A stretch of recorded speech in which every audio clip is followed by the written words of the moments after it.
നിങ്ങളുടെ Dubai Poojappura central ജയിലിന്റെ അകത്താണെന്ന് ഇവിടെ വെച്ച് കണ്ടപ്പോഴാ മനസ്സിലായത്. താൻ എന്താ എന്റെ അടുത്ത് പറഞ്ഞത്? അന്ധയായ പെൺകുട്ടി തനിക്ക് വേണ്ടി കണ്ണിൽ എണ്ണ ഒഴിച്ച് കാത്തിരിക്കുകയാണെന്ന്, അതും ക്രിസ്ത്യാനി ഷേക്കിന്റെ വീട്ടില്, അല്ലേ? അച്ഛനും കൊച്ചച്ഛനും അറിയാതെ ഞാൻ ഇവിടെ വന്നത് നിങ്ങളെ കണ്ട് 2 വർത്താനം പറയാനാ. പാവ അമ്മ മൂത്ത മോനെ കുറിച്ച് പറയുമ്പോ 1000 നാവ. ഒരു കുടുംബം മുഴുവൻ അവിടെ നിങ്ങളെ സ്നേഹിച്ചു കൊല്ലുക. എന്നിട്ട് ഇനി അവരെ ചതിക്കാൻ ഞാൻ സമ്മതിക്കില്ല. എല്ലാവരും അറിയണം. ഞാൻ അറിയിക്കും. അറിയിച്ചോളൂ. കുട്ടി പറഞ്ഞത് ശരിയാ. ഞാൻ എല്ലാവരും പറഞ്ഞു പറ്റിക്കുക, മനഃപൂർവ്വ. പിന്നെ ഞാൻ എന്താ പറയേണ്ടത്? ജയിലിൽ കിടക്കണമെന്നോ? സത്യം പറഞ്ഞ അവരുടെയൊക്കെ സന്തോഷം നശിപ്പിക്കണമായിരുന്നു ഞാൻ. വിശ്വസിക്കാമെങ്കിൽ വിശ്വസിക്കാം. ഈ കൈകൊണ്ട് ഞാൻ ആരും കൊന്നിട്ടില്ല. പക്ഷെ കൊലപാതകം എന്ന പേരില് ഞാൻ ഈ ജയിലിൽ കിടക്കുന്ന എന്റെ കൂലിയാ മാസം എന്റെ വീട്ടിലെത്തുന്നത്. അതുകൊണ്ട് അവരൊക്കെ അവിടെ ജീവിതത്തിൽ ഈ നിമിഷം വരെ എന്റെ ഭാവിയെ കുറിച്ച് ഞാൻ ചിന്തിച്ചിട്ടില്ല. താനിപ്പോ പറഞ്ഞില്ലേ എല്ലാരും ഞാൻ ചതിച്ചെന്ന്. പരോളിനിറങ്ങി എനിക്ക് വേണമെങ്കിൽ തന്നെ കല്യാണം കഴിക്കായിരുന്നു. അതിനുശേഷമാണ് താൻ എന്നോട് വെച്ച് കാണുന്നെങ്കിലോ? ഞാനൊരു ക്രൂരനും കൊലപാതകമായിട്ട് തനിക്ക് തോന്നുന്നുണ്ടെങ്കിൽ പറയാം, എല്ലാം പറയാം, എല്ലാരോടും പറയാം. ഒരു കള്ളക്കഥയുണ്ടാക്കി തന്നെ ഞാൻ വിശ്വസിപ്പിക്കാൻ ശ്രമിച്ചത് തന്നോടുള്ള ഇഷ്ടക്കുറവുണ്ടല്ല, നിന്നെ എനിക്ക് ഒരുപാട് ഇഷ്ടമായതുകൊണ്ടാ.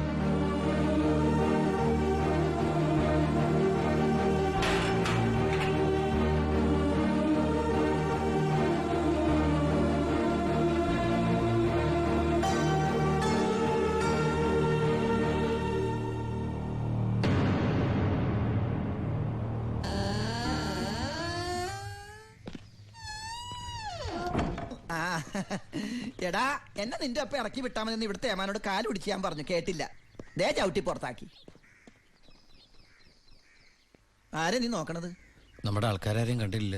അവർക്കാർക്ക് ഇനി നിന്നെ വേണ്ടായിരിക്കും. നീ വിഷമിക്കണ്ട. അത്യാവശ്യം ദുബായ് സാധനങ്ങൾ വാങ്ങാനുള്ള കാശ് എന്റെ കയ്യിലുണ്ട്. പിന്നെ ഒരു ഡ്യൂട്ടി പെയ്ഡ് ഷോപ്പും ഞാൻ അടിച്ചു മാറ്റിയിട്ടുണ്ട്.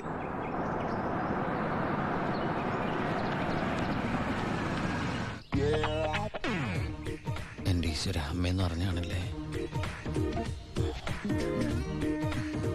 അനിയ, ആ കണ്ണാടി ഒന്ന് തിരിച്ചു. ചുമ്മാരിടാ.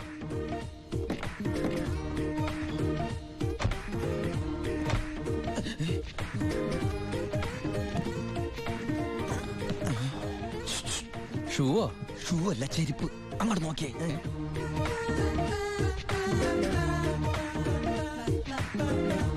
പൊറിഞ്ചു, അവളെ കണ്ടിട്ട് എന്ത് തോന്നണു? എന്തെങ്കിലും തോന്നിയാ തന്നെ എനിക്കങ്ങനൊന്നും തോന്നാൻ പാടില്ലല്ലോ. നീ കെട്ടാമണ പെണ്ണല്ലേ. അവൾ എനിക്ക് എന്റെ അമ്മയെ പോലെയാ. പോടാ. അതല്ല, അവളെന്റെ അമ്മയോടെല്ലാ സത്യം പറഞ്ഞു കാണുമെന്ന്. ഏയ്, ലക്ഷണം കണ്ടിട്ട് ഒന്നും വിടാതെ പറഞ്ഞ പോലെ ഉണ്ട്. റോഡ് കൂടിയോന്നൊരു സംശയം. മോനെ ഉണ്ണി,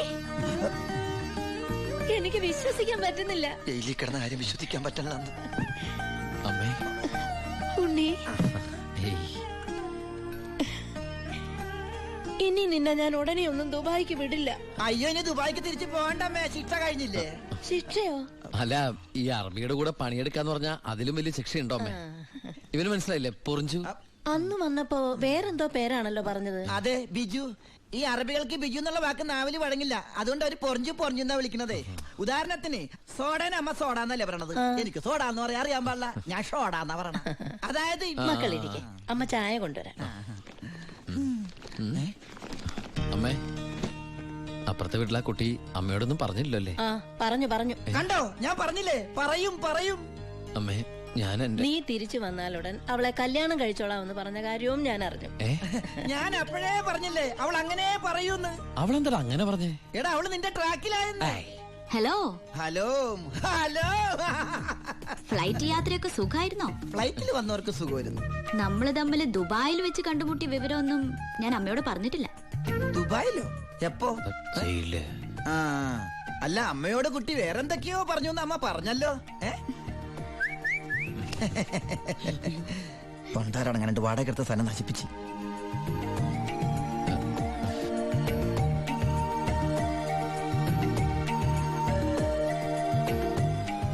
അച്ഛനെ കണ്ടില്ലല്ലോ. അതിനിത് പള്ളിയല്ലല്ലോ. കുട്ടിയുടെ അച്ഛൻ. അച്ഛൻ വൈദ്യരെ കാണാൻ പോയിരിക്ക. ഓ ആ കുഴമ്പ് വാങ്ങാൻ പോയതായിരിക്കും. നിന്നെ ജയിലിലിട്ട് ഇടിച്ച ഇടി ഒരു എപ്പിസോഡ് പോലും വിടാതെ ഈ കുട്ടി കണ്ടതല്ലേ? ഒരു മിനിറ്റ് ഒരു മിനിറ്റ്. ഒന്നുകൂടി വരൂ. ഒരൊറ്റ മിനിറ്റ്. എന്താണ് സീക്രട്ട് ആണാ? കണ്ടോ? അതെടുത്തേ. പെൺകുട്ടികളുടെ മുമ്പിൽ ആളാവരുത്.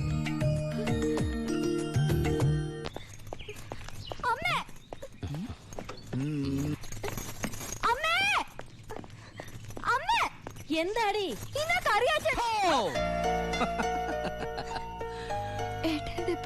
ആ എന്താടി ഏട്ടനെ കണ്ടിട്ട് പഴയ പോലത്തെ ഒരു സന്തോഷമില്ലാത്ത? എന്തിനാ മോളെ? നിന്റെ മുഖം കണ്ടാൽ എനിക്ക് അറിഞ്ഞൂടെ എന്താ പ്രശ്നം? ഏട്ടാ കറിയാച്ചൻ ഇന്ന് കോളേജിൽ വന്നിരുന്നു. കാശിന്റെ കാര്യം പറഞ്ഞു കുട്ടികളുടെ മുന്നിൽ വെച്ച് എന്നെ ഒരുപാട് ചീത്ത പറഞ്ഞു. അമ്മേ അമ്മേ, എന്താ മോനെ? ആ കറിയാച്ചൻ ഈ മാസത്തെ കാശ് കൊടുത്തില്ലേ?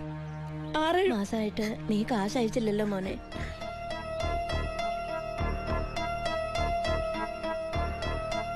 അപ്പൊ നമ്മുടെ കാശ് എവിടെ ബ്ലോക്ക് ആയണ്ടല്ലോടാ. എന്തായാലും കറിയാച്ചൻ എനിക്കൊന്ന് കാണണം.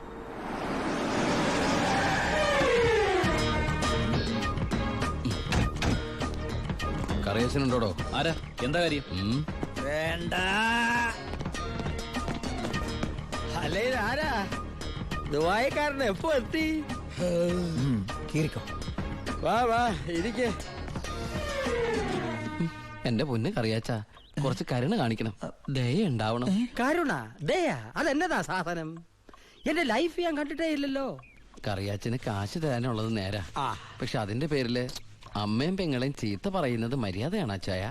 എന്റെ അമ്മയും പെങ്ങളെയും ഒന്നും അല്ലല്ലോ ഞാൻ ചീത്ത പറഞ്ഞേ, നിന്റെ അല്ലേ? എടാ കൊച്ചനെ, ഞങ്ങള് പലിശക്കാർക്കൊരു അനുഗ്രഹമാ ഈ ഭാര്യയും അമ്മയും പെങ്ങളും ഒക്കെ. അവള് വരെ വന്ന് ഞോണ്ടിയാ വേണ്ടേ, ഇതുപോലെ ആള് ദുബായിന്ന് വരെ പറന്ന് ഞങ്ങളുടെ മുന്നിലെത്തും. ആ ഇനി സെറ്റിൽമെന്റിലേക്ക് കിടക്കാം. മുടക്കിയ തവണകളും അതിന്റെ പലിശയും പലിശയുടെ പലിശയും മേശപ്പുറത്ത് വെക്കാൻ. എനിക്കിത്തിരി സാവകാശം തരണം. എന്തിന് മേശപ്പുറത്ത് വെക്കാനോ? അതല്ല, ദുബായ് നയിച്ച കാശ് ഇതുവരെ എത്തിയിട്ടില്ല. ആഹാ. എത്തിയാലുടൻ കറിയാച്ചന്റെ കണക്കാൻ തീർത്തോളാം. തീർക്കാൻ പോകുന്ന എന്റെ കണക്കാന്നോ അതോ കാശിന്റെ കണക്കോ? ചേട്ടന്റെ കണക്ക്. ചേട്ടന്റെ കാശിന്റെ കണക്ക്. ആ എങ്കിൽ എന്റെ കണക്ക് എപ്പ ക്ലോസ് ചെയ്യും പറ? അത് കാലനല്ലേ അറിയൂ. ഈ എലുമ്പനേതാ? എന്റെ ഫ്രണ്ടാ. എങ്കിൽ ഈ ഫ്രണ്ടിനോട് എന്റെ ഫ്രണ്ടിൽ നിന്ന് മാറി നിൽക്കാൻ പറ, ഇല്ലെങ്കിൽ ഈ ഫ്രണ്ടിന്റെ ഫ്രണ്ട് ചളുക്കാൻ എനിക്ക് തോന്നും. ആ. ഇപ്പോഴത്തെ ഷേപ്പിൽ നിന്ന് ഷേപ്പ് മാറി വല്ലാത്ത ഷേപ്പായി പോകും. അതിന് പുറത്തു നിന്നോട്ടോ. എന്റെ കറിയാച്ച, ഉം. ഒരു മാസത്തിനകം ഞാൻ മുടക്കം വരുത്തിയ തുക തന്നു തീർത്തോളാം. ഉം. ബാക്കിയൊരു 6 മാസത്തിനകം. സമ്മതിക്കണം. പലിശ കൂടും. എന്തു വേണേലും തരാം. ദയവ് ചെയ്ത് എന്റെ വീട്ടിൽ കയറി ബഹളം ഉണ്ടാക്കരുത്. ഉം. ആ. തെറ്റിച്ചാ ഞാനും ശോശാമ്മ നിന്റെ തറവാട്ടിൽ കയറി നിരങ്ങും. വേഗം വാ, ഫ്ലൈറ്റ് പോകും. അമ്മ പഴയ പോലെ പരുവത്തിൽ തന്നെ. ഏയ് എന്താ ഭാരതീയമ്മത്? മോനെ യാത്രയാക്കുമ്പോ സന്തോഷത്തോടെ യാത്രയാക്കണ്ടേ? കാശില്ലാതെ ഞാനിവിടെ നിന്നാലേ ആ കറിയാച്ചന്റെ കടം എങ്ങനെ വീട്ടും? 1 മാസത്തെ അവധി പറഞ്ഞിരിക്കല്ലേ. പിന്നെ കറിയാച്ചന്റെ കാര്യങ്ങളൊന്നും ബാലുവിനോട് പറയണ്ട. ട്രെയിനിങ് സമയത്ത് അവന്റെ മനസ്സ് വിഷമിപ്പിക്കരുത്. കരയല്ലേ, കണ്ണോടിക്ക്. വരച്ചാമേ, പോട്ടേടി, പഠിക്കണം കേട്ടാ. ആ ബാഗ് ഇങ്ങോട്ടാ.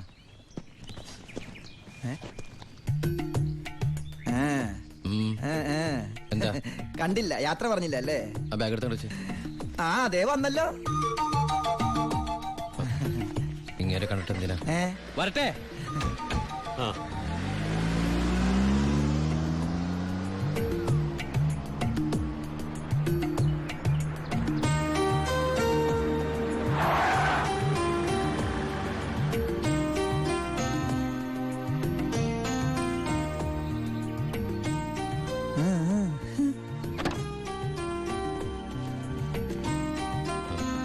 ഞാൻ സത്യമായിട്ടും ദുബായിലേക്ക് തന്നെയാണോ പോണേ? സത്യമായിട്ടും. ശരിക്കുള്ള ദുബായിലേക്ക്? അതെ. താങ്ക്സ്. ആരോടൊന്നും പറയാത്തതിന്.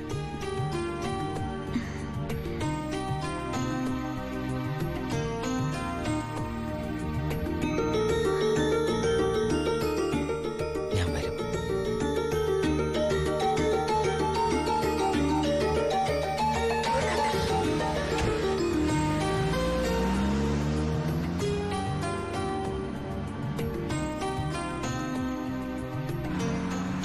അപ്പൊ എന്റെ റോള് കഴിഞ്ഞല്ലേ? അതെന്താ? നീ ഇപ്പൊ ശരിക്കും ദുബായി പോവല്ലേ? ഞാൻ എയർപോർട്ടിൽ വന്ന് ടാറ്റ പറഞ്ഞ് യാത്ര അയക്കാനല്ലേ കൂടെ വരണത്? നീ വരുന്നുണ്ടോ ദുബായിക്ക്? എനിക്കതിന് പാസ്പോർട്ടും വിസ ഒന്നും ഇല്ലല്ലോ. ഈ ദുബായി പോകാൻ പാസ്പോർട്ടിന്റെ വിസയുടെ ഒന്നും ആവശ്യമില്ല. വെറും ചങ്കൂറ്റം മാത്രം മതി. ചങ്കൂറ്റോ? അതേത് ദുബായി?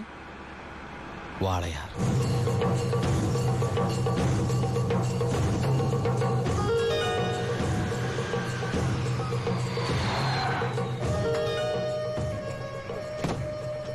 ഇങ്ങോട്ട് ഇറങ്ങണ.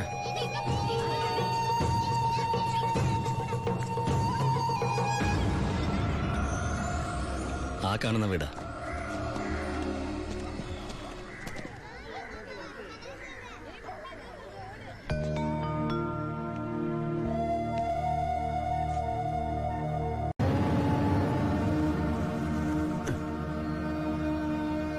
ശിവ,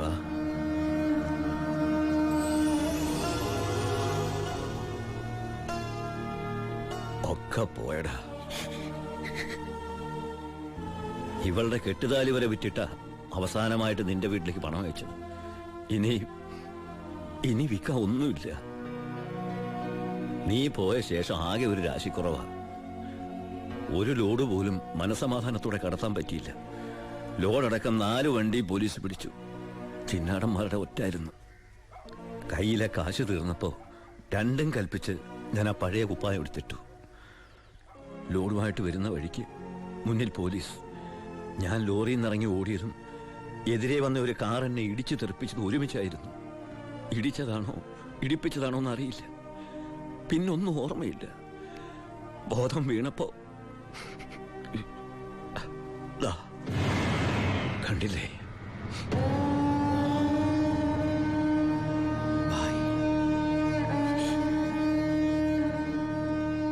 ചികിത്സയ്ക്ക് ലക്ഷങ്ങളായി.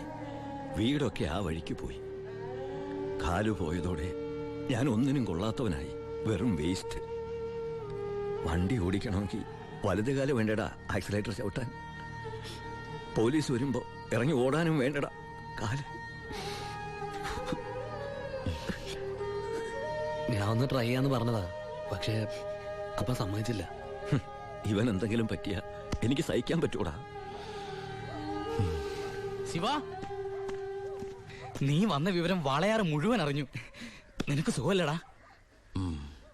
നീ ഇനി എപ്പോഴാ തിരിച്ച് നാട്ടിലേക്ക്? ഭായി നിലയിൽ തനിച്ചാക്കിട്ടോ. തൽക്കാലം നാട്ടിലേക്കില്ല. പിന്നെ നമുക്ക് വീണ്ടും ഒന്നേന്ന് തുടങ്ങിയാലോ ഭായ്? വേണ്ടടാ, കിന്നാടന്മാർ സമ്മതിക്കില്ല. ഭരണം മാറി. പണവും സ്വാധീനവും ഇപ്പൊ അവരുടെ ഭാഗത്താ. ഇപ്പൊ ചെക്ക് പോസ്റ്റ് മുഴുവൻ അവരുടെ കൺട്രോളിലാണ്. അവർക്കില്ലാത്ത